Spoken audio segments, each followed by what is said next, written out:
ചക്രവാത ചുഴി രൂപപ്പെട്ട സാഹചര്യത്തിൽ സംസ്ഥാനത്തടുത്ത 5 ദിവസം ഒറ്റപ്പെട്ടതോ നേരിയതോ ആയ മഴയ്ക്ക് സാധ്യതയെന്ന് കേന്ദ്ര കാലാവസ്ഥാ വകുപ്പിന്റെ മുന്നറിയിപ്പ്. ഇന്ന് രാത്രി വൈകി തിരുവനന്തപുരം, കൊല്ലം, പത്തനംതിട്ട, ആലപ്പുഴ, കോട്ടയം ജില്ലകളിൽ മഴയ്ക്ക് സാധ്യതയുണ്ട്. ഇതോടൊപ്പം തന്നെ തിരുവനന്തപുരം മുതൽ കാസർഗോഡ് വരെയുള്ള തീരദേശ മേഖലകളിൽ അതീവ ജാഗ്രത പ്രഖ്യാപിച്ചു. വിവിധ തീരങ്ങളിൽ ഉയർന്ന തിരമാലയ്ക്കും ശക്തമായ കാറ്റിനും സാധ്യതയുള്ളതിനാൽ മത്സ്യത്തൊഴിലാളികളും തീരദേശവാസികളും ജാഗ്രത പാലിക്കണമെന്ന് ഇൻകോയിസ് മുന്നറിയിപ്പ് നൽകി. തിരുവനന്തപുരം, കൊല്ലം, പത്തനംതിട്ട, ആലപ്പുഴ, കോട്ടയം, എറണാകുളം, ഇടുക്കി, തൃശൂർ എന്നീ 8 ജില്ലകളിൽ നാളെ കേന്ദ്ര കാലാവസ്ഥാ വകുപ്പ് മഴ മുന്നറിയിപ്പ് നൽകിയിട്ടുണ്ട്.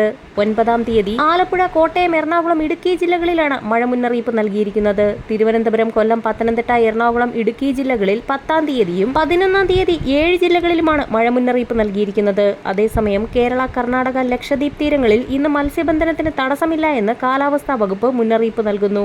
തെക്കൻ ബംഗാൾ ഉൾക്കടലിന്റെ വടക്കൻ ഭാഗങ്ങളിൽ മണിക്കൂറിൽ 55 കിലോമീറ്റർ വരെ വേഗതയിൽ ശക്തമായ കാറ്റിനും മോശം കാലാവസ്ഥയ്ക്കും സാധ്യത. അതേസമയം സംസ്ഥാനത്ത് നാളെ വിദ്യാഭ്യാസ സ്ഥാപനങ്ങൾക്ക് അവധി പ്രഖ്യാപിച്ചുകൊണ്ടുള്ള വാർത്ത പുറത്തു വന്നിട്ടുണ്ട്. സംസ്ഥാന സ്കൂൾ കലോത്സവത്തിന് നാളെ സമാപനം കുറിക്കും. സ്വർണ്ണക്കപ്പിനു വേണ്ടിയുള്ള ഇഞ്ചോടിഞ്ച് പോരാട്ടമാണ് നടക്കുന്നത്.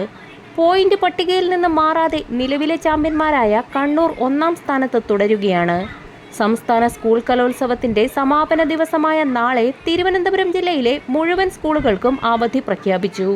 വേദികൾക്കും താമസ സൗകര്യമൊരുക്കിയ സ്കൂളുകൾക്കും വാഹനങ്ങൾ വിട്ടുകൊടുത്ത സ്കൂളുകൾക്കും നേരത്തെ 3 ദിവസം അവധി പ്രഖ്യാപിച്ചിരുന്നു. മറ്റ് സ്കൂൾ കുട്ടികൾക്ക് കലോത്സവം കാണാൻ അവസരം വേണമെന്ന ആവശ്യമുയർന്ന സാഹചര്യത്തിലാണ് അവധി നൽകുന്നതെന്ന് വിദ്യാഭ്യാസ വകുപ്പ് അറിയിച്ചു.